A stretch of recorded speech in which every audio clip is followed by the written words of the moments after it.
Bonjour, donc aujourd'hui on va filmer la pose d'une pergola bioclimatique. Cette pergola va faire 6 mètres par 3 de profondeur. Donc en fait ça va être une pergola de 2 fois 3 mètres avec 2 motorisations. Donc voilà le site. Ensuite, voilà les cartons qu'on va déballer. Et donc on va procéder par étapes. Et en principe il faut pour une 6 par 3 2 personnes. Une grosse journée. Donc là on a déballé les cartons.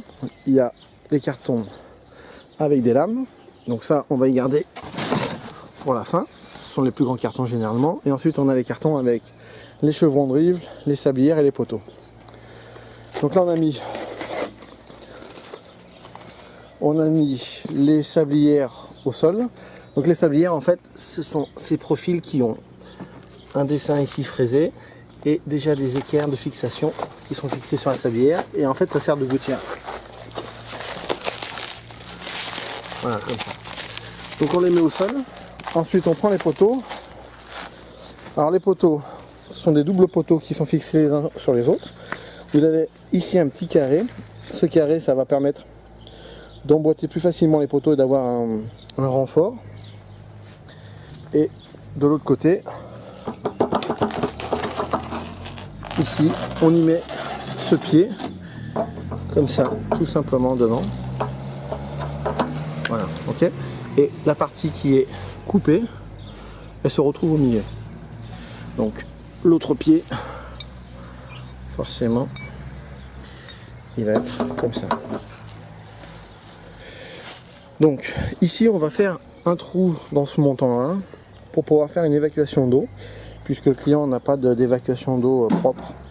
Donc l'eau va s'écouler le long du montant et va sortir sur le pied avec un trou. Donc là on va fraiser un trou. Ces trous ne sont pas fraisés à l'usine parce qu'on ne sait jamais de quel côté le client veut sa sortie d'eau. Donc là ça va faire sur place. J'ai oublié, ici vous avez les parts closes sur les côtés du montant. Donc en fait il faut enlever les parts closes comme celle-ci pour pouvoir ensuite mettre les vis pour visser les pieds sur le côté tout simplement. Vous voyez vous avez un petit trou ici. Et c'est là où on bloque tout simplement les pieds. Ok, donc là maintenant on va percer le trou.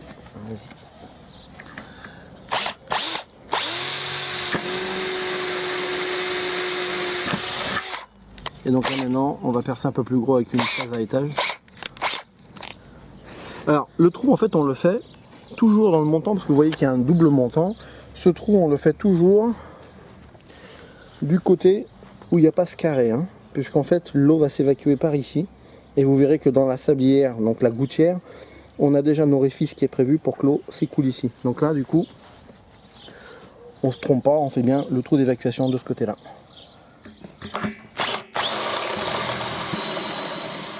Donc là, on a fait le trou. Ici, on borde de silicone le pied. Pourquoi? Parce que c'est ici que l'eau va arriver et pas de ce côté-là. Donc là, on n'est pas obligé de mettre de silicone sur ce pied-là. Donc ici, comme on va avoir de l'eau, on met du silicone pour pas que l'eau s'évacue en bas du pied et qu'elle s'évacue bien là où on a fait le trou.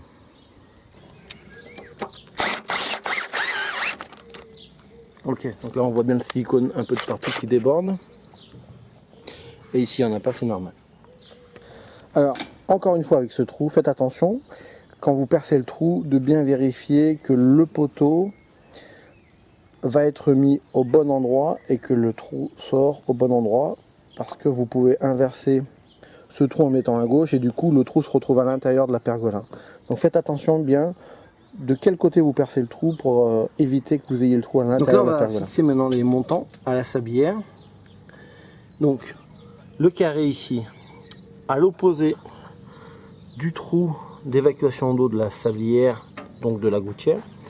Ici vous avez les équerres qui sont déjà fixés sur la sablière et la gouttière.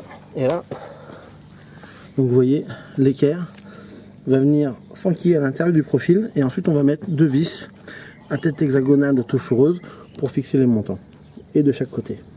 Donc voilà, on a fixé avec des autoforeuses à tête hexagonale les équerres. On a bien assemblé les poteaux à ras à la gouttière. Et donc là on va pouvoir mettre la part close. Mais ce que je vous conseille c'est de mettre les parts closes toujours à la fin du chantier pour être sûr qu'il ne vous manque rien. Donc là on a vissé de ce côté. Là-bas, on a les pieds qu'on a fixés tout à l'heure, avec les mêmes vis, tout simplement. Ok. Et ici, on voit qu'il y a du silicone. Donc ça veut dire que le trou est derrière, trou d'évacuation. Maintenant, on va mettre la sablière. Donc la sablière, on va se mettre plutôt du bon côté. Donc ici, en fait, on a le trou pour pouvoir mettre le chevron de rive. Et ici, vous avez déjà des trous qui sont faits d'usine pour pouvoir fixer les vis au mur. Donc, vous positionnez en fait ce tube sur le mur à une certaine hauteur. Je vais vous donner la hauteur. Et ensuite, vous avez juste à fixer. Et ici, comme on a une pergola de 6 mètres, on a 2 morceaux de 3 mètres. Ici, c'est le bouchon, donc forcément, c'est le côté. Alors ensuite, on fixe ce profil sur le mur, on fait les trous et on met ici, vous voyez, les chevilles qui sont prévues à cet effet, de partout. Et après, on visse, tout simplement. Voici la cheville. Et ensuite, la vis qu'on va mettre à l'intérieur du. Pour savoir à quelle hauteur il faut fixer donc ce qu'on appelle la sablière ou la muralière, d'accord? On va prendre la cote qui est en dessous. On va prendre surtout la cote, le plus important c'est de prendre la cote des montants, puisqu'en fait, comme ces produits se font sur mesure, les clients demandent souvent des hauteurs différentes. Donc, si on prend la cote du bas du poteau, du montant, du bas ici, de la platine jusqu'à dessous la gouttière, il faut que vous rajoutiez 25 mm de cette hauteur pour être ici en dessous. Donc c'est la hauteur des montants sous la gouttière plus 25 mm et vous avez la cote du sol à ici pour fixer ce profil sur le mur. Je vous ferai voir tout à l'heure quand on fixera ce profil de la muralière la hauteur exacte.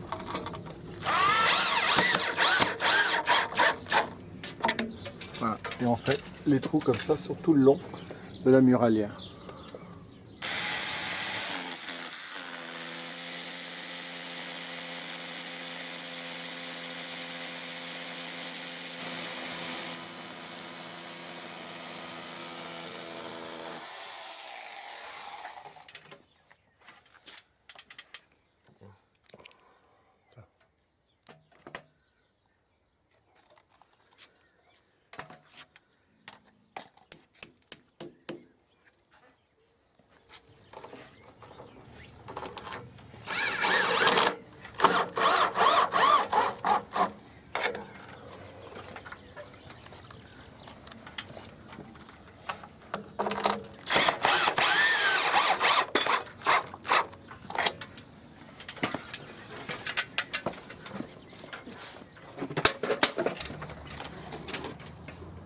Donc ici on est sur des chevrons de rive.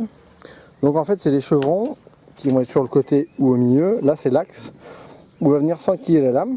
Donc vous le voyez, tous les chevrons de rive arrivent déjà avec les vis vissées. Une sur deux, on va devoir les dévisser pour pouvoir fixer les lames. Mais ça je vous expliquerai ça plus tard quand on va fixer les lames. Ici vous avez le chevron de rive et ça c'est le devant avec cette découpe bien particulière. Ça c'est le côté donc de la gouttière, sablière. Et de l'autre côté, forcément, c'est du côté du mur, de la muralière ou faîtière. Donc ce qu'on va faire, c'est qu'on va déjà, la structure qui est au sol, on a posé les montants. Ok. Ici donc on a posé la muralière. On va lever tout simplement la structure de devant. Et ensuite on va commencer à mettre ces chevrons de rive au milieu. Donc dans ces trous là en fait, pourquoi ? Parce que comme ils vont être côte à côte, comme ça,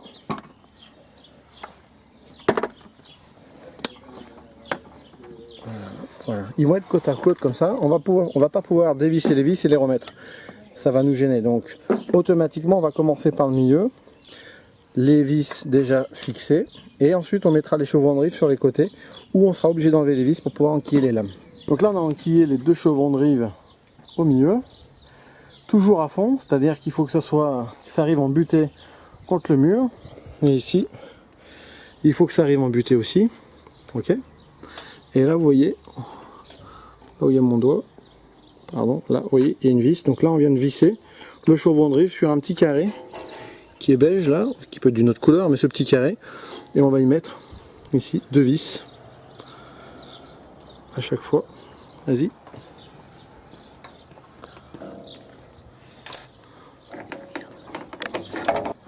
Et là on visse la dernière. Ok, donc là on a bien mis 2 vis de chaque côté. Donc là on a levé la structure, comme vous le voyez. On a mis les tubes, la muralière, le profil qui est sur le mur. Ensuite, on a enquillé les chevrons de rive à l'intérieur des trous qui sont prévus à cet effet. Là on a renquillé, on a fixé les vis par-dessus, ici par-dessous, ok. Voilà, ici les tétons, les vis pour les lames sont bien déjà mises en place. Et donc on va faire maintenant la même chose ici de ce côté.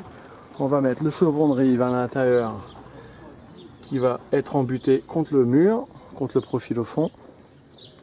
Ici, toujours le chevron de rive qui va de l'autre côté. On va visser par-dessus, devant, et par-dessous, derrière. Donc ça a été assez rapide, hein. Il y a juste à enquiller les chevrons de rive derrière, devant, donc une vis derrière, deux vis devant, ok. Et ensuite maintenant on va essayer d'aligner les poteaux, les montants, et on va fixer les montants ou les poteaux. Donc là on fait les joints silicone avant de mettre les lames, c'est plus pratique. Donc là on bouge bien ici pour pas que l'eau aille sur la muralière. Et ensuite on fait un joint de finition tout autour.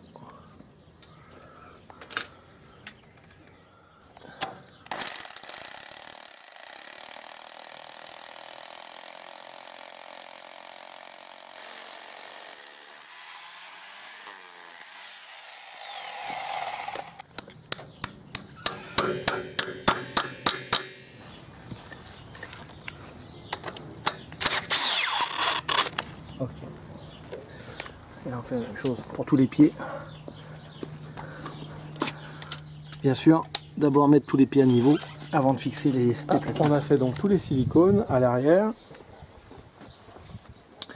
Ici, donc là c'est les silicones là au-dessus pour pas que l'eau puisse s'infiltrer dans le profil de derrière. Voilà, comme ça.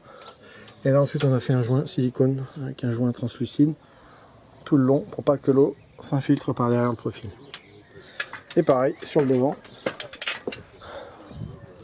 on a fait un silicone de plat. Il faut qu'on mette du silicone aussi sur le bouchon, là, pour pas que l'eau sorte sur les côtés.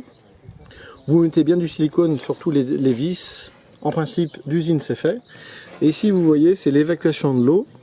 Donc vous avez un pas fileté en dessous qui va dans le montant et c'est là où vous pouvez raccorder en fait ce que vous voulez pour pouvoir faire sortir votre eau comme vous le souhaitez ou par du tuyau PVC ou par d'autres choses. Voilà.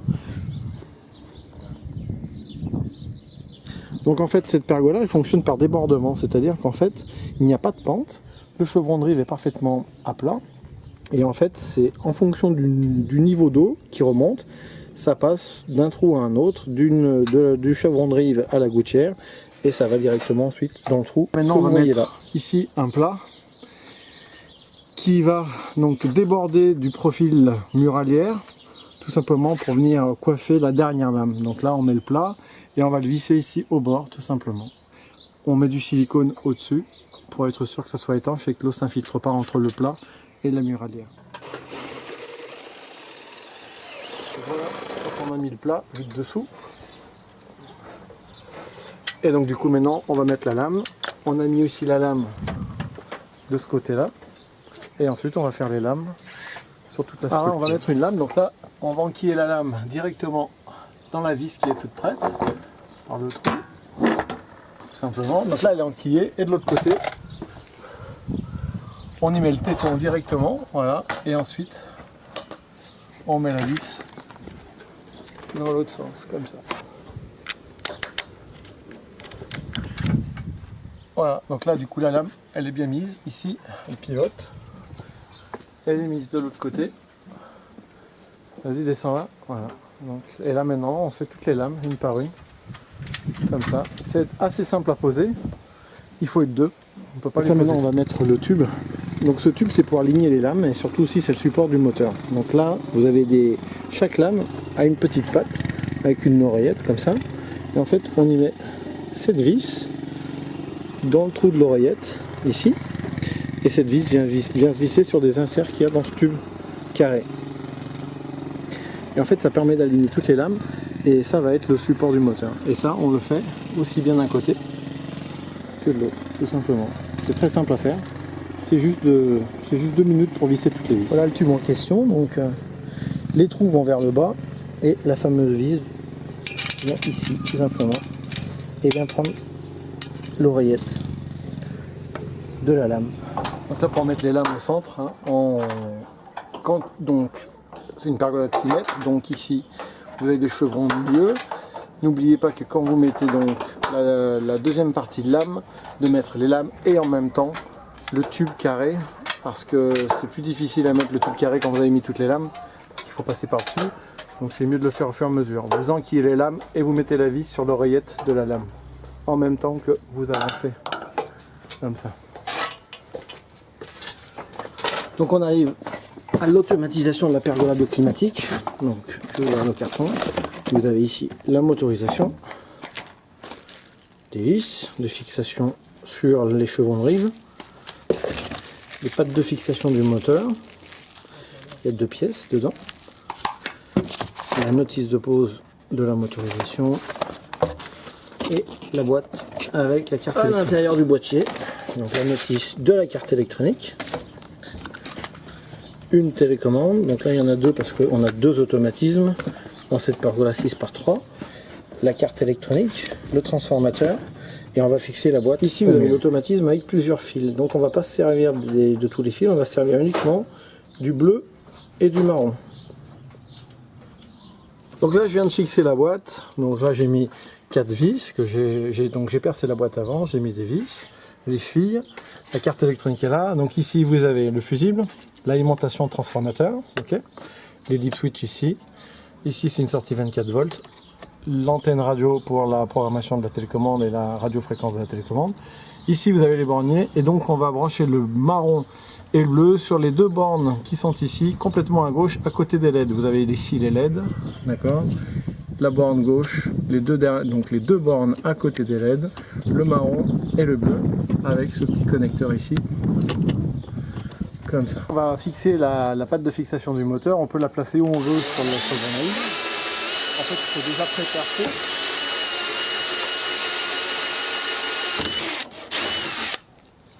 Alors on pré-perce parce qu'en fait le chevron de rive est renforcé, donc vous avez une double épaisseur d'aluminium et vous ne pouvez pas mettre les autoforeuses directement, c'est trop difficile. Voilà, donc là vous mettez une vis sans forer au bout, d'accord.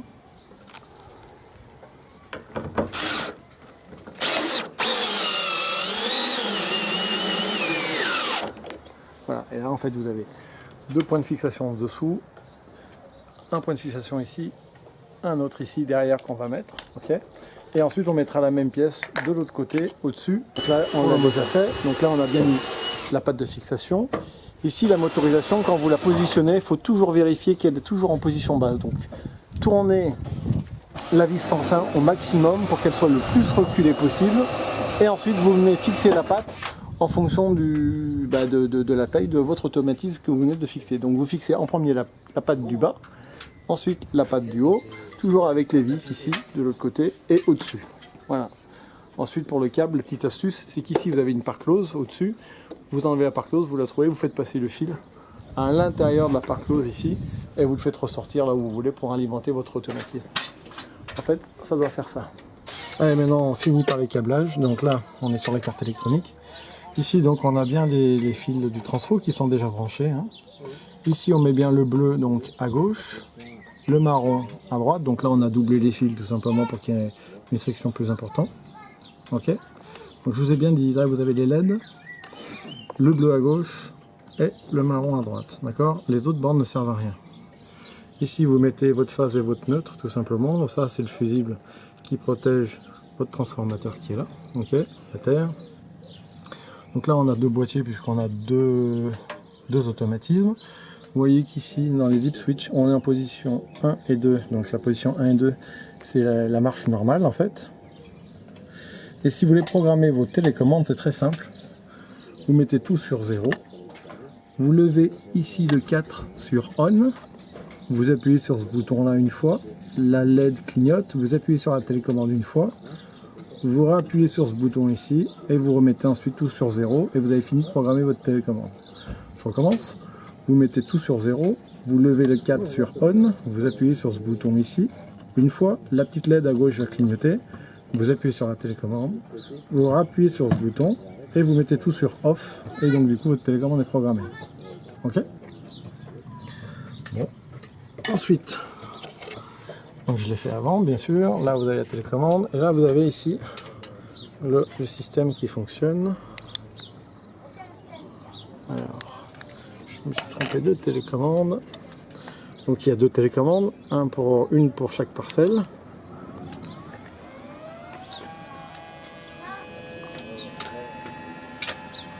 Voilà.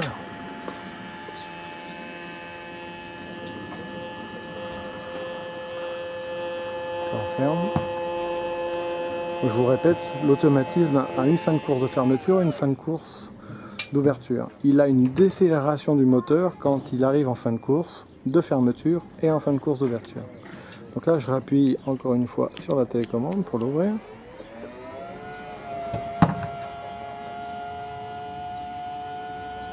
Et vous pouvez bien entendu l'arrêter quand vous voulez. Et là, vous entendez la décélération pour s'arrêter. Si j'appuie, ça revient à l'inverse, ça s'ouvre. Ok? Alors j'arrête. On entend la décélération, je rouvre. Alors ce qui est intéressant quand on a deux parcelles comme ça, de 2 x 3 mètres pour une pergolade de 6 mètres, c'est qu'en fait on peut orienter les lames dans chaque parcelle de manière indépendante en fait. Je vais vous faire voir l'autre côté.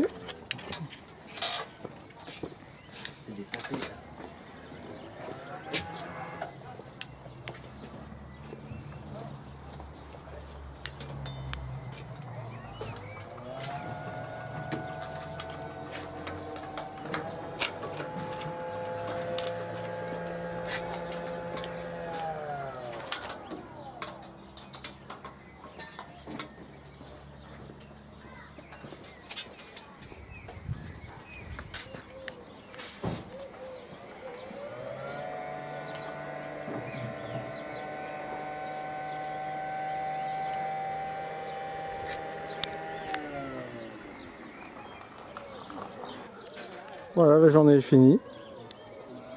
La pause est finie.